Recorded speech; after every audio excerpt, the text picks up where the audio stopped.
미래를 보는 창, JTB. 안녕하세요. JTB 제이입니다. 오늘은 시장 금리, 그리고 페드 금리, 이 둘의 대결이 지금 지속되고 있는데, 과연 시장은 어디로 갈 것인지 그에 대한 부분을 이제 간단하게 코멘트 해드리도록 하겠습니다. 지금 시장과 연준은 동상이몽에 빠져 있죠. 시장 입장에서는 페드 니네 금리 3%도 못 올릴걸? 만약에 3%까지 올리면 경기 하강할 텐데 가능하겠어? 이런 입장인 것 같고요. 그리고 연준 입장에서는 내년까지 3.5% 정도를 생각하고 있는데 인플레 잡으려면 경기 하강 당연한 거 아니야? 이렇게 좀 스탠스를 취하고 있는 것 같습니다. 일단 과거 사이클을 보면은 대부분 시장 쪽으로 많이 흘러갔죠. 결국 기준금리 자체가 시장 쪽으로 많이 좀 포커스를 맞춰서 진행됐는데 이번만큼은 그간 30년 동안에 있었던 데이터와 굉장히 다르기 때문에 솔직히 누가 우세할지 잘 모르겠어요. 시장이 예측한 대로 기준금리가 흘러갈지 아니면 시장 금리의 어떤 그 기대를 다 무너뜨리고 연준이 올리고자 하는 영역까지 올릴지 이걸 좀 예측하기가 좀 어려운 상태입니다. 그래서 이런 것들이 이제 한 3분기 정도 지나게 되면, 그러니까 4분기로 넘어가는 흐름이죠. 이 정도는 가야 좀 윤곽이 나올 것 같아요. 인플레이션도 확실히 완화가 될 수 있는 그런 환경이 조성되는지, 그리고 시장은 가격적으로 그런 것들을 얼만큼 반영하는지, 이런 것들을 좀 살펴봐야 될 것 같은데, 어쨌든 지금 특히 투자자 입장에서는 굉장히 어려운 투자, 굉장히 난이도 높은 투자를 해야 될 수밖에 없을 거라고 저는 생각을 합니다. 일단 지금 10년물 채권금리를 보면 간밤에 3%에 육박하는 수준까지 갔다가 지금 살짝 내려와 있는 상태거든요. 이 기준으로 보면은 과거 10년물 채권 금리가 이 영역대 올라갔었을 때 당시 연준의 기준 금리는 2.25%에서 2.5%이 영역대였습니다.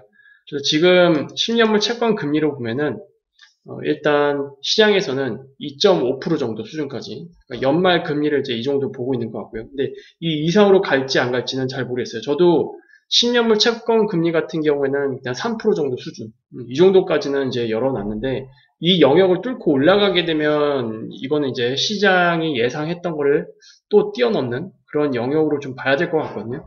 그렇게 되면 그거는 이제 시장에 추가적으로 좀 어떤 형태로 좀 반영이 될 겁니다.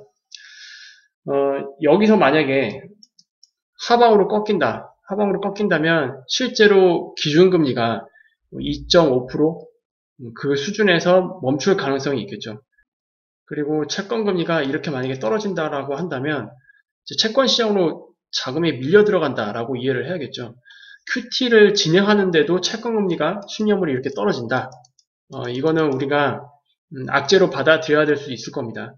어쨌든 지금 상황에서는 채권금리가 하락한다는 것은 본격적으로 시장의 침체를 걱정한다는 얘기 때문에 굉장히 방어적인 그런 자금 흐름이 분명히 눈에 띄게 보일 거예요. 이런 것들을 일단 지금 당장은 아니겠지만 하반기 때 어떻게 진행되는지 추가로 이제 체크를 해봐야 될 것 같습니다.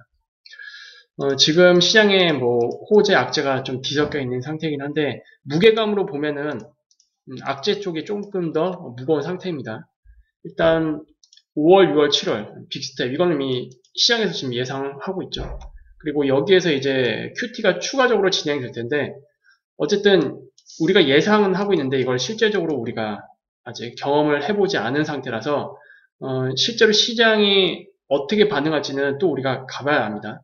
그러니까 실제 우리가 예상하는 것들이 있고 또 실제로 체감하면서 느낄 수 있는 것들이 다르잖아요. 그래서 이런 것들은 일단 불확실성으로 계속 남아있을 것 같아요. 아무리 이런 것들이 시장에 반영되어 있다라고 해도 100% 반영되어 있다라고는 보진 않습니다. 그래서 요거를 좀 주의를 해야 될 것 같고요. 그리고 지금 중국 봉쇄가 길어지고 있거든요. 그래서 사실상 중국의 2분기 GDP는 뭐 절단 났다 이렇게 생각을 하시면 될 것 같은데 문제는 이게 우리나라에도 영향을 주는 게 문제입니다.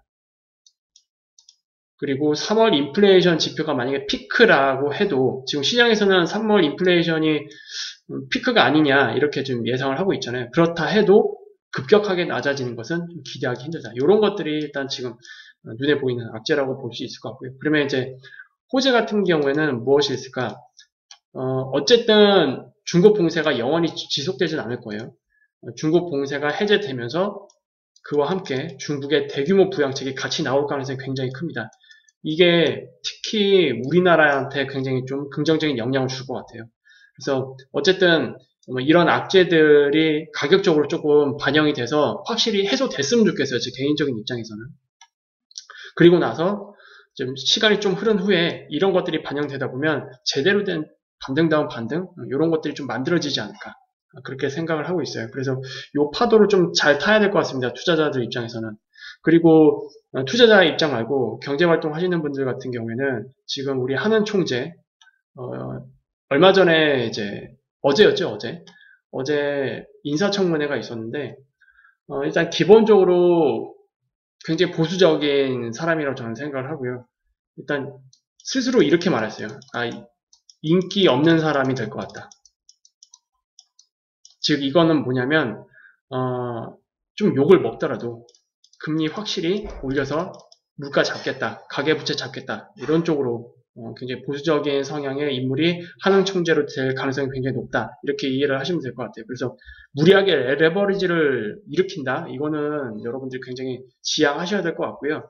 그리고 설령 투자자 입장에서도 반등장이 나온다라고 해도 이제 이런 환경들, 이런 것들이 가격적으로 반영되고 이런 것들이 이제 나오면서 제대로 된 반등장이 나온다라고 해도 무리하게 레버리지를 일으키는 투자는 좀 피하셨으면 좋겠습니다. 일단 뭐 이번 주 금요일부터 PMI 지수 이런 것들 발표되면서 어닝과 함께 이제 경제 지표들 이런 것들을 우리가 실질적으로 이제 확인하기 시작하거든요. 이런 것들이 나오고 나면 바로 5월 FOMC로 들어갈 거예요.